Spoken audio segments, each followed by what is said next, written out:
نحمده ونصلي على رسوله الكريم اما بعد فاعوذ بالله من الشيطان الرجيم بسم الله الرحمن الرحيم قال النبي صلى الله عليه وسلم التاجر الصدوق الأمين مع النبيين والصديقين والشهداء والصالحين او كما قال عليه الصلاة والسلام۔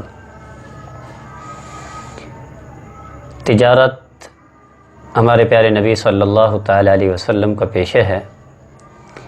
آپ علیہ الصلوۃ والسلام نے سب سے پہلے اسی پیشے کو اختیار فرمایا، اور خلفائے راشدین میں سیدنا صدیق اکبر رضی اللہ تعالیٰ عنہ، سیدنا حضرت عثمان غنی رضی اللہ تعالیٰ عنہ تجارت سے وابستہ تھے، اور تجارت کے اندر ہر شخص کامیاب ہونا چاہتا ہے، کامیاب بزنس مین، کامیاب تاجر بننا چاہتا ہے۔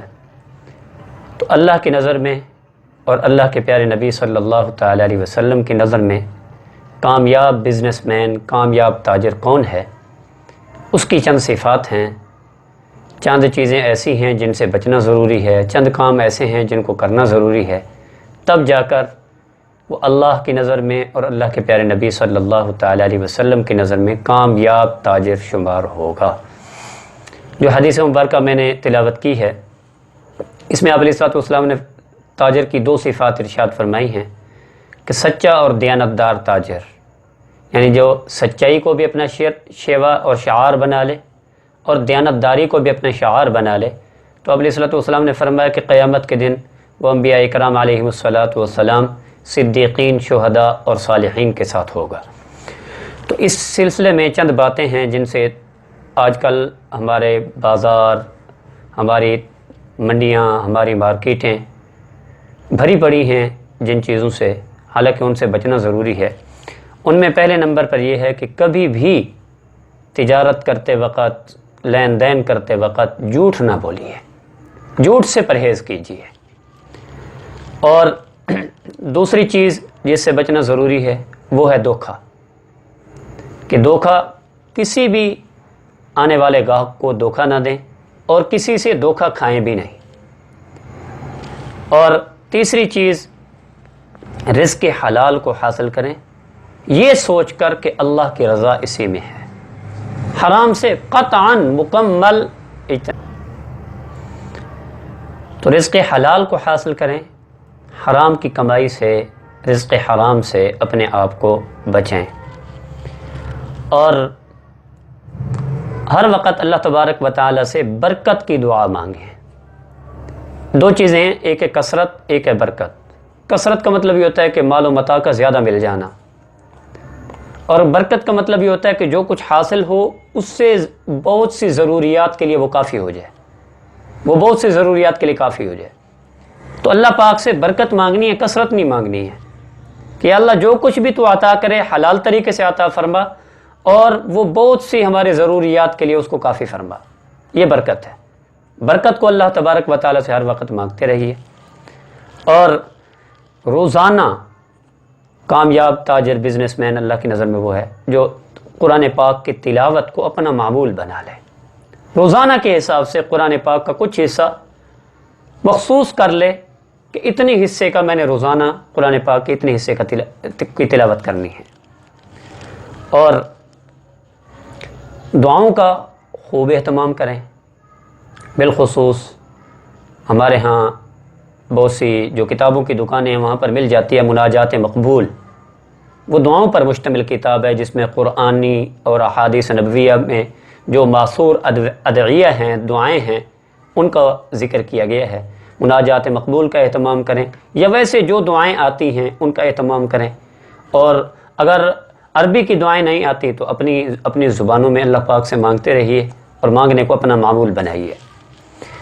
اور سود کے لین دین سے مکمل طور پر احتراز کیجیے، بچیے، کیونکہ اس کو اللہ پاک نے فرمایا فَأْذَنُوا بِحَرْبٍ مِّنَ اللَّهِ وَرَسُولِهِ، کہ جو سودی لین دین کرتا ہے، سودی معاملات کرتا ہے، تو علیہ الصلوۃ والسلام نے فرمایا کہ وہ تیار ہو جائے اللہ اور اس کے رسول صلی اللہ تعالیٰ علیہ وسلم کے ساتھ جنگ کرنے کے لیے۔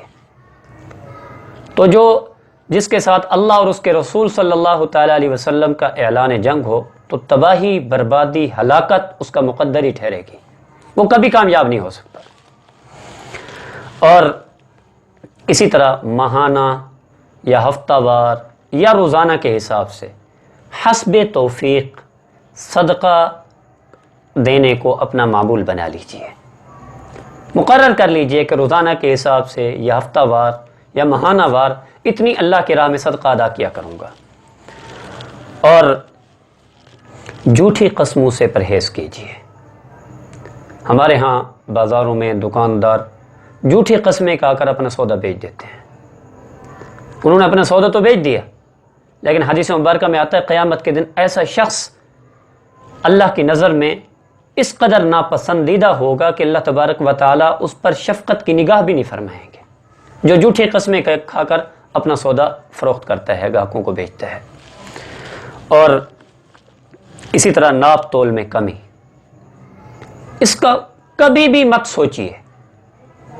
قرآن کریم میں اللہ تبارک و تعالیٰ نے اس کے متعلق بڑی سخت وعیدات آئی ہیں۔ قرآن کریم میں احادیث میں اللہ پاک فرماتے ہیں وَيْلٌ لِّلْمُطَفِّفِينَ، ناپ تول میں کمی کرنے والوں کے لیے ہلاکت ہو۔ اور ایک اللہ کے نبی صلی اللہ تعالیٰ علیہ وسلم کی قوم کی ہلاکت کی وجہ بھی یہی ٹھہری ہے، ناپ تول کے اندر کمی کرنا۔ سیدنا حضرت شعیب علیہ السلام کی قوم تاجر قوم تھی، ان کا طرز، ان کا طریقہ یہی تھا ناپ تول میں کمی کرنا۔ تو اس وجہ سے اللہ تبارک و تعالیٰ نے اس قوم کے اوپر عذاب بھیج کر اس قوم کو ہلاک فرما دیا۔ تو ناپ تول میں کمی نہ کیجیے۔ اور اسی طرح اپنے پاس جو موجود تجارتی سامان ہے اس کا حساب اپنے پاس رکھیے، تاکہ سالانہ کے حساب سے زکوٰۃ وغیرہ کی ادائیگی آسان ہو جائے۔ اور اسی طرح ماتحتوں، ملازمین اور اپنے چھوٹوں پر شفقت والا معاملہ کیجیے۔ نبی اکرم صلی اللہ تعالیٰ علیہ وسلم نے اپنی اس دنیا سے جاتے ہوئے آخری علیہ السلام جو اپنی امت کو نصیحت کر کے گئے ہیں وہ یہی کر کے گئے ہیں الصلاۃ وما ملکت ایمانکم، میری امت کے لوگوں نماز کبھی نہ چھوڑنا اور اپنے ماتحت ملازمین کے ساتھ اچھا سلوک کرنا۔ تو اسی طرح نماز کو بھی اپنا معمول بنائیے، اور نماز باجماعت کو، خود بھی نماز پڑھیے اور اپنے ماتحتوں کو بھی نماز کی ترغیب دے کر باجماعت نماز ادا کرنے کی ان کو ترغیب دیجیے، تاکہ وہ بھی باجماعت نماز ادا کرنے میں شامل ہو سکیں۔ اور آخری بات یہ ہے کہ خیانت سے بچیے، بددیانتی سے بچیے۔ خیانت اور بددیانتی اس کو نبی اکرم صلی اللہ تعالیٰ علیہ وسلم نے منافقین کی علامت اور نشانی قرار دی ہے کہ وَإِذَا اُؤْتُمِنَ خَانَ، علیہ السلام نے فرمایا جب منافق کی علامت یہ ہے کہ جب اس کے پاس کوئی امانت رکھی جاتی ہے تو وہ اس میں خیانت کا ارتکاب کرتا ہے۔ تو خیانت سے بچیے۔ تو یہ وہ چیزیں ہیں جن سے بچ کر آپ کامیاب بزنس مین ہو سکتے ہیں، کامیاب تاجر ہو سکتے ہیں اللہ کی نظر میں، اللہ کے پیارے نبی صلی اللہ تعالیٰ علیہ وسلم کی نظر میں۔ اور ان سب چیزوں سے بچ کر آپ ایک پرسکون زندگی جی سکتے ہیں۔ اللہ تبارک و تعالیٰ سے دعا ہے کہ اللہ تبارک و تعالیٰ ہم سب کو جو کچھ سنا اس کے مطابق عمل کی توفیق نصیب فرمائے۔ وآخر دعوانا ان الحمد للہ رب العالمین۔